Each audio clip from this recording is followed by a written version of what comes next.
Welcome to a new episode of our weekly web series, Science in Context. I'm Sabine, and today Dr. Daniel Laydon joins me to speak about his recent publication on MERS-CoV vaccination strategies for healthcare workers.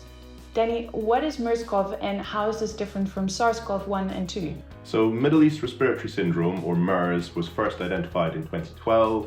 It is the second of the three major coronavirus epidemics we've had this century, the first being SARS in 2002, and the third, of course, being COVID in 2019. MERS is considerably more lethal than COVID, with approximately 30% of infections resulting in death. Thankfully, it's much less transmissible. It has so far caused 2,500 cases worldwide, of which 84% have been in Saudi Arabia. Nonetheless, MERS remains a threat to global health, and several vaccine candidates are in development. However, measuring the efficacy and the duration of protection for those vaccines using traditional clinical trials will prove difficult because cases are sporadic. Your study focuses specifically on healthcare workers. Why are they so important? So while the animal reservoir is dromedary camels, human-to-human transmission mostly occurs within hospitals, rendering healthcare workers particularly at risk. Your study modeled different vaccination strategies. What did you find?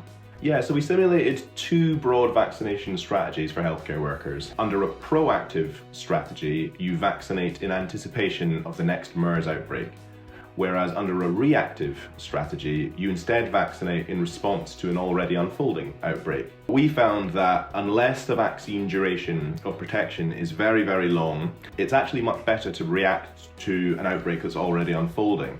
And the reason is that if you vaccinate proactively too far in advance, you allow vaccine-induced immunity to wane by the time you actually need the vaccine. So the one caveat to this is that the spatial scale at which you react is crucial. So if you vaccinate in response to a hospital outbreak, you diminish your impact because the epidemic moves on before people can be vaccinated. Whereas if we cast the net a little bit wider, vaccinating in response to a regional outbreak, this averts many more cases than a proactive campaign.